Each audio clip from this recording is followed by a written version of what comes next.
ओम श्री शिवाय नमस्तुभ्यम। आप सभी का हमारे YouTube चैनल पर हार्दिक स्वागत है। इससे पहले की कथा सुनने के लिए आप सभी का बहुत बहुत धन्यवाद। आप सुनिए आज की कथा। महादेव पार्वती जी से कहते हैं, पार्वती, राज्य पाकर राजा प्रथु ने सोचा कि मेरे पिता तो बड़े अधर्मी थे। उन्होंने यज्ञ आदि का उच्छेद कर डाला था, इसलिए उन्हें किस लोक की प्राप्ति हुई है इसका ज्ञान मुझे कैसे हो।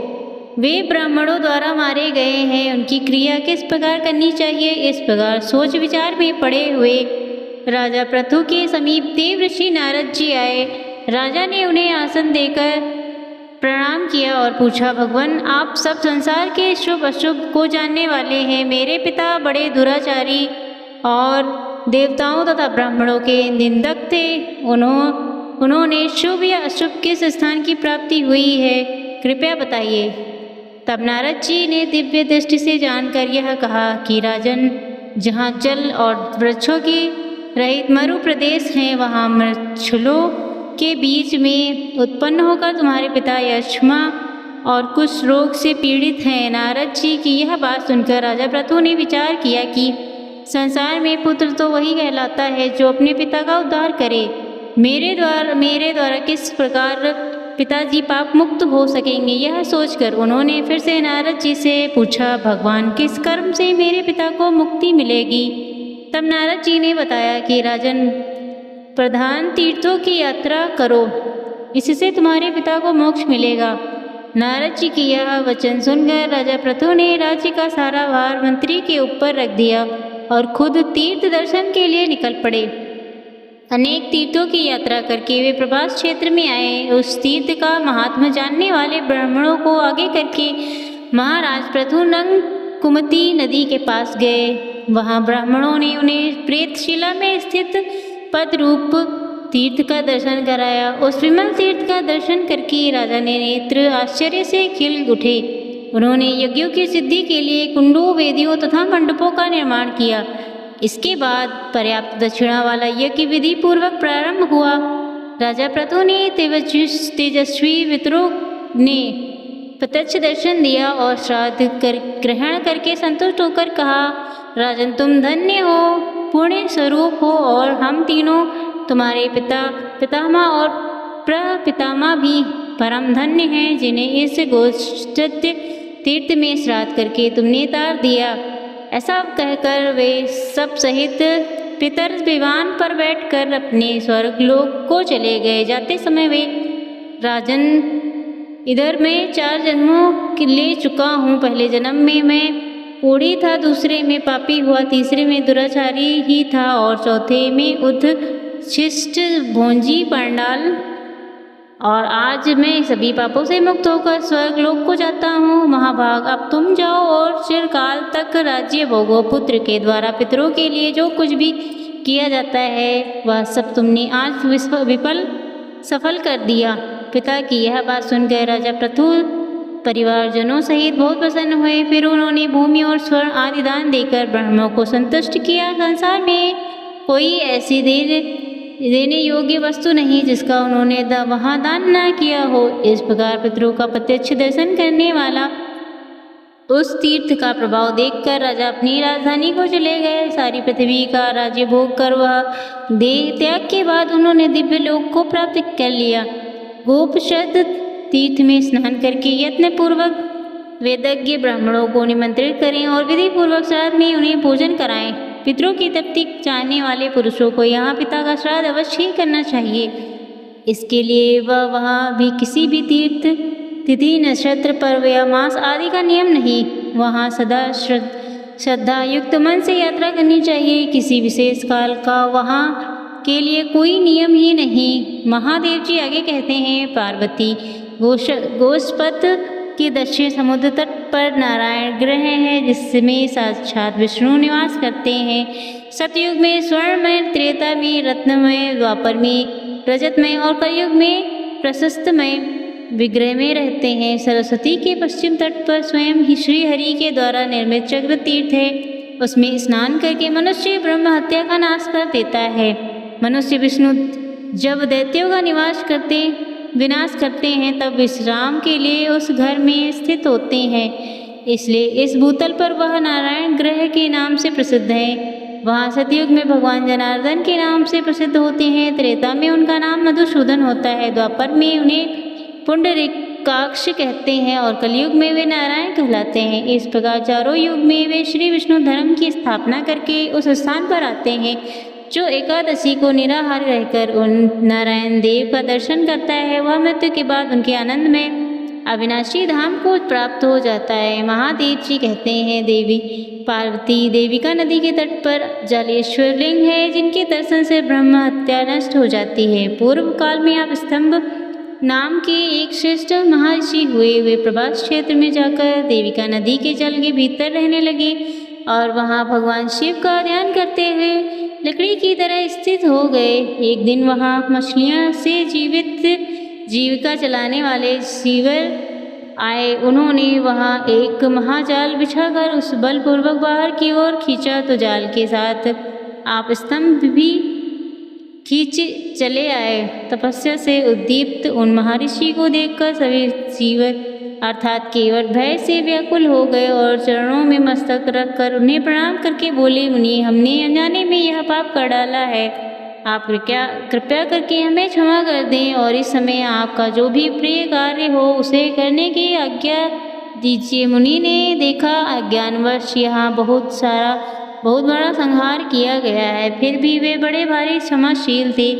उन्होंने दुखी होकर कहा, अगर ज्ञानियों का भी मन केवल अपने ही लाभ में लगा हुआ है, ज्ञानी भी अगर स्वार्थ का सहारा लेकर ये ध्यान करते हैं तब इस संसार के दुखी प्राणी भला कहाँ सुख पाएंगे।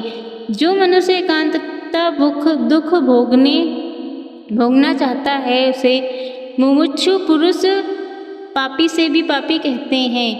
मैं कौन सा ऐसा उपाय करूं जिससे समस्त दुखी प्राणियों के अंतःकरण में प्रविष्टि होकर उनके सब दुखों को अकेला ही भोग सकूं। अगर मेरा कोई भी शुभ कर्म है वह दीन दुखी प्राणियों को प्राप्त हो जाए और उन सब में जो भी दुष्कर्म है वह मुझ में मिल जाए। संसार के अंधे दीन दुखी अंगहीन अनाथ तथा रोगी मनुष्यों के देखकर जिनके हृदय में दया नहीं आती वह मेरे विचार से राक्षस हैं।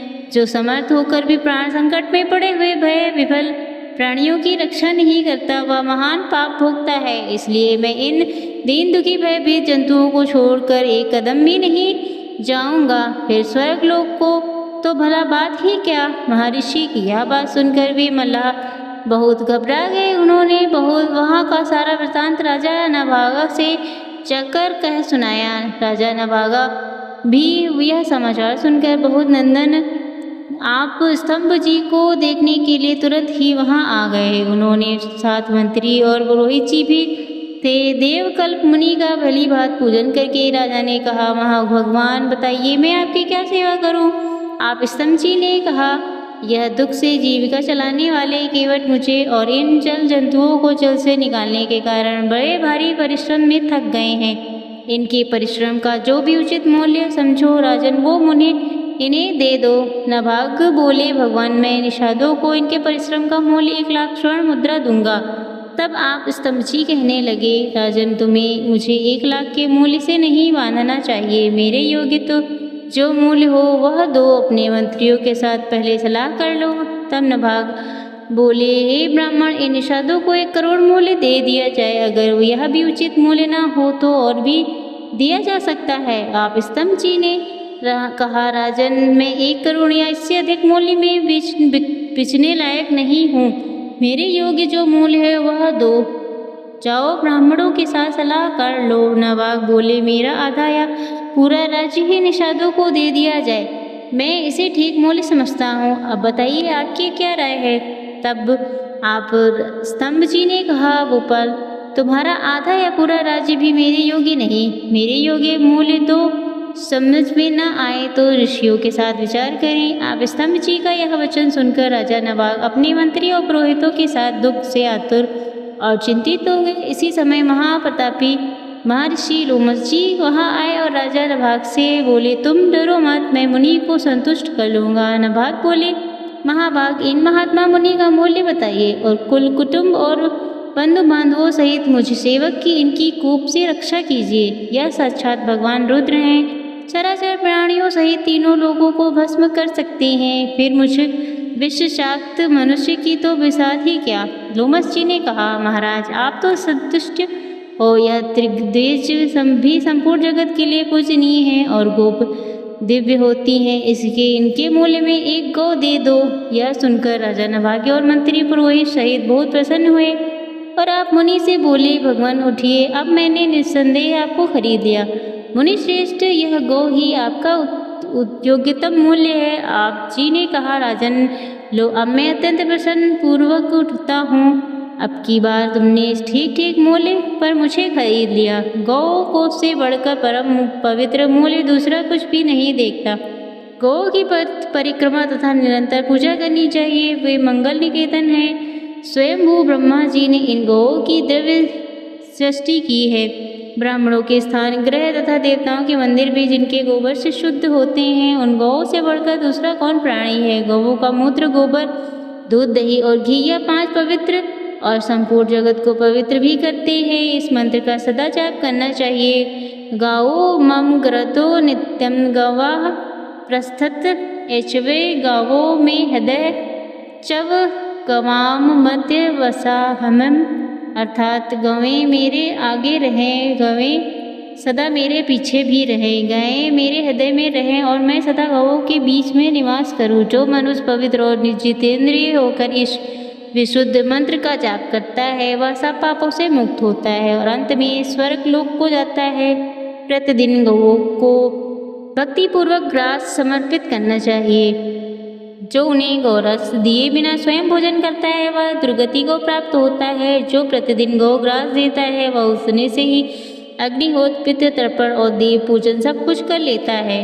गौ ग्रास देते समय इस मंत्र को बोलना चाहिए। सौरभई जगत पूज्या देवी विष्णु पदे स्थिरा, सर्वमेतन्मया दत्तम मया दत्तम पतु प्रतिक्षुक, अर्थात संपूर्ण जगत के लिए पूजनीय गौर संभई देवी भगवान विष्णु के गोलोक धाम में स्थित है। मैंने यह सब अन्न आपकी सेवा में समर्पित किया। मेरे दिए हुए इस आहार को ग्रहण करें। गौ पुत्रों अर्थात बैलों की रक्षा करने से, गौओं को सहलाने और खुजलाने तथा दुर्बल और पीड़ितों की रक्षा करने से मनुष्य स्वर्ग लोक में प्रतिष्ठित होता है।